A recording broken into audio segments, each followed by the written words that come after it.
Shall we play a game?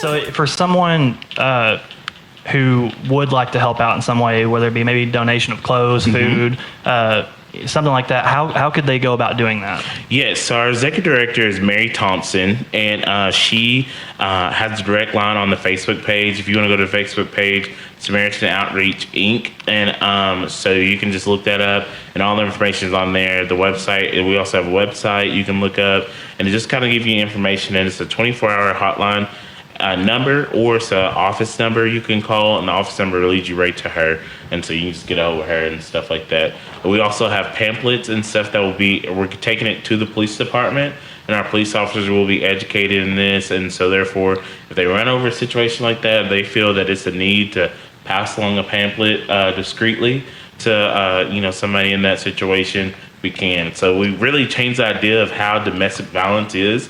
The abuser is smart, and so the person that's getting abused has to be smarter. So we figured out, hey, you can't give this big pamphlet to somebody that's getting abused. So we got little small cards, and so by doing that, you can give it to slide it under to them quickly and quietly and small. So yeah. So that's that. So I'm pretty excited about the work they're doing. Like I said, I hate to hear the news that we're leading Arkansas in that. Yeah. I hate to hear it's happening anywhere, but especially in my own backyard. Yeah. So. Yeah. That floors me to hear. Yeah. You would think something of that magnitude would be brought to the forefront, and that just makes me respect what they do so much more. Exactly. It's so important for people to know who've been in that situation, and I'm not going to go into any kind of my backstory, but I mean I know about it, and I've seen some things. So for people just to have a place where they know I'm safe, where I'm going to be okay, that's incredible, and it's a shame that they don't go more unsung, but no, that's awesome. I look forward to seeing even better things out of them, because that's taking care of each other is the most important thing. Yeah, I agree. So, all right. Again, if you get still hanging out with us, we're having so much fun tonight talking to Rashad Woods here on Game for Change, Episode 2. My guys, Joey and Alan, are still playing some Call of Duty. Here in just a minute, we're going to get Rashad himself on that controller. Oh, yeah. And we're ready to see the main event. The main event. We got Joey on the top screen. He just sliced a zombie in the face. I am on the bottom screen. I apologize. Alan, that explains why Alan was doing so good earlier. Alan's on the top screen, Joey's on the bottom, and I believe I outlasted him in that last game. I believe that is true. You too as well. We didn't. I also had like 20 more kills than you guys. Ooh, shots fired, literally. So Rashad, I kind of wanted to get back to something, and I'm very uneducated when it comes to politics on a local all the way up to a federal level. So I just wanted to get your thoughts on something. So how do you balance your duties as a city councilman, maybe versus your own beliefs? And by no means, you don't have to give me an example, but have you ever had kind of a conflict of interest where you thought you didn't necessarily agree with something that was being passed versus what had actually happened? So how do you just balance daily life with your city councilman duties? Yeah, pretty much. Like, I wake up every day knowing it's a new day, and so what happened yesterday is not today. And so I call myself, everybody calls me a big teddy bear, because I wear my heart on my sleeve. So you have to tread lightly in water around Rashad, because you yell at me, I shut down and all that stuff. And so I have a great backbone, but I've really developed to have a shield on emotions, just because I get my feelings hurt really fast, and in politics, your feelings are always going to be hurt. You're never doing nothing right all the time, and so I just the difference is the newspaper. That's my full-time job. That's what pays me to pay my bills, drive my car, all this stuff. But also through the city council is kind of what I'm elected to do in situations that, like I said, I work in organizations that combine that work with the city a lot. And sometimes just recently got a situation that I had to pick and choose. I mean, like it's a city. It was a not a conflict, but a resolution that needed to be fixed between the city and the nonprofit that I work with. And I had to let them know, I was like, hey, I'm elected to serve my city. And so by doing that, I had to let my hat go of the nonprofit board of directors and go with the city. And we're perfect now. Everything was resolved and all that stuff. But it's just kind of faith-based. And I everything I do, I try to keep God first in it and lead me to the right direction. Because it's very hard when you're dealing and making decisions for our whole community. Yeah. When I'm one of 6, so Right. 6 people is covering thousands of people's decisions and stuff. But it is some situations that came up with marijuana and all that other things, alcohol tax and things that I have to better it for our city. And so my beliefs sometimes have to be put on the back burner. It's what's best for the city. And so, and by law, I can't put beliefs in some stuff. So Right. I understand. That's really cool to hear because that's something I've personally always worried about. I struggle heavily with anxiety. So as every guy in this room will tell you, you tell me I'm wrong about something, or if I feel like I can't do something up to the ability that I think I can, I'll definitely shut down. So I feel you there. 100%. We got a knockdown on the bottom screen. Can he survive? Oh, man. Game over. Great job, guys. They survived 4 rounds, which is 3 rounds longer than I thought. Oh, I'm just kidding. But hey, I'm really excited to see our guest of honor get on here and show me what he can do. And I actually have a comment here in the chat that says Rashad is going to wreck this game. Ooh, thank you. snap. Got a little confidence. Hey, so Rashad, I have a question for you. Okay. If somebody like this is a question that I have too. Okay. Like, and I feel like there's a big group of people because like people know about you. There's a lot of people that know about Rashad. You got such a big personality. You walk in the room, everybody knows you're like you. Everybody sees your big smile. Well, thank you. And you just have such a great personality. People are really drawn to it. Everybody knows you, but like if somebody were to ask you, what do you do? What's your answer? That's a tough question because you wear so many hats. That's the answer I give. I was like, wow, I wear so many hats. I said, I'm assistant editor of an oldest weekly newspaper in Arkansas, and also I serve as city councilman. And so sometimes I don't tell people I'm a city councilman just because I want them. They don't need to know sometimes. It just depends on what room you're in. Yeah, exactly. And sometimes if they're local and stuff, I tell them I'm a city councilman. I don't want, sometimes when you're dealing with people, you tell them you're in the politics, they shut off. And so I want them to get to know me first. And or they start blaming you. Yeah, exactly. Or, coming with well, you didn't do that. Well, y'all did that. Well, hold up. Before 10 minutes ago, I told you that you didn't know nothing about me being in politics. But yes, I tell people I'm the most non-political politician you'll ever meet. I learned that at a very young age that, when I started getting into politics, I don't wear suits all the time. I don't always dress up, and I'm getting really nervous. Let me stab somebody. And I'm not a violent person. I do want to say that Rashad is on the bottom screen. What this mean? R3. Push the right button stick. The right stick. Get out! So the right stick. Okay. Humor you has gotta started. hit that. You gotta hit that. Okay.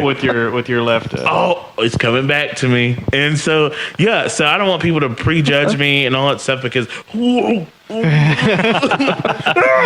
you got one. You got one. Yeah. Okay, so yeah, I don't want people to ever prejudge me on anything because, like I said, I'm human just like everybody else. I love my community. I love what I do. I love helping people, and so that's why I'm doing what I'm doing today. And I'm super excited for people to kind of, if I can, and I tell people if I can do it, anybody can do it. And so I was super excited to win. I wasn't the smartest kid in the classroom. I was always a fun guy, and so I want people to know that hey, I could do it. You could too. And one thing I take away, I tell everybody all the time, how do you shoot the gun? I just do a bomb. Or the trigger in your right hand. I'll just wait till they get close enough to slice them up. But like I said, and President Bush said that you look to your left, look to your right. The people that has a 4.0 all through college, congrats to them. But guess what? I had a 2.0 and I graduated. And I'm president, so you can too. So I love that quote, and so I don't know. I'm rambling because I'm trying to figure out what's going on. I gotta build that back. While we're on that subject, what age did you realize that you wanted to make a difference in the community? It was when I was in fifth grade. So I mean, you're younger than everybody in my class, but wait a minute. Fifth grade. I was still collecting Pokemon cards. So I'm probably not gonna make it out of this one. You got it. Slicing and dicing. Turn. Ain't nobody behind me? Yeah, you good. Okay. You're good. Okay. I didn't know. You lied. I didn't mean to lead you astray. Use that gun now. Right trigger. Right trigger? Yeah. Oh, okay. Oh, now you ought to tell me. Why am I jumping? Oh. Well, He's definitely wrecking this game. so Hey, we're still alive. You're getting. tried me. Rashad's down. You can still shoot him though. Oh, I can. Oh, come here. Okay, good job. Teamwork make the dream work. Woo. So yeah, in fifth grade, I realized because my mom, a guy that played against my brother in football, he broke his neck. Darnell versus Atkins. Oh my Nick goodness. Stokes. He broke his neck. Okay, and, yep. My mom was not okay with that, and I was like, "Mom, your baby is the one that did this." My big brother and all that stuff. And so, believe it or not, by the way, my big brother was a receiver, and he was skinny, and I was a lineman, and so I was the first ever lineman in my dad's family, and everybody else was receivers, but whatever. So I just got killed, and what was it? So my mom did an community event for him to raise money for him and his family because hospital bills back then were different. The AAA was very different in their what they did for the community, and I meant for the people that got hurt in the school district, whatever. So we had a community event. It was a gospel singing and all that stuff, and raised a lot of money for him. And I was like, I love this. And my mom always did community things. Like we always did a Christmas parade. We had a big Thanksgiving dinner for a lot of people, and so everybody in the community came to Thanksgiving dinner. So it made the people that needed the dinner to really be. I guess I could be shooting. You let out. Okay, that's good. And so it was just really big for me. And I remember at that point in fifth grade, also that's when 9/11 happened. And I never forget being in class, in Miss McDowell's class, and the TVs got turned off. My mom's a school teacher. My dad ended up taking off work early, came picked us up, and we just really realized that something happened and America will never be the same. And so my dad was like, hey, we're stronger together. And I agreed with that. And so I was like, I'll be the first black president of the United States. Well, thanks, Obama. He beat me. And I was very upset when he won. And I was like, I'm not going to vote for him. And I was like, okay, because you can't vote anyways. And, and all that stuff. Because I wanted to be him. But, I say, like I said, to me, I felt like Obama in our community because I let little boys and girls of color, of race, of backgrounds, whatever, that, hey, you can, too, do some great things in your community. So, yeah. Speaking of that, Do you have any plans of holding any more public offices in the near future? Yes. I know you get this one. Yeah. So I just think city council is a great starting platform, and I don't plan on leaving. But So we're fighting some. You're back in the game Yeah, now. you're back. okay. What is this? Ah, little spider. Wait. Shoot him. You What? Well, he's already down. No one's gonna tell me nothing. How y'all not gonna tell me? It's okay. I don't think anybody knew. Oh, well, yes, I do plan on running for state rep in 2022. And so I'm excited about that journey. But like I said, I'm excited and excited to still serve on city council. And so I don't know, things might change. I love what we're doing and where we're going. And so I am trying to, okay, that's you. Oh, because I'm going to shoot you. And what is this? Yeah, it got weird in this It game. did. I was telling you, we were talking about the game beforehand, and I was like, Stranger Things wasn't even a thing when this game came out, but like, there's like this monster that comes out at like level 8 or something like that, and it's freaky. Well, whoever's on my It team looks will like get something there. from that show.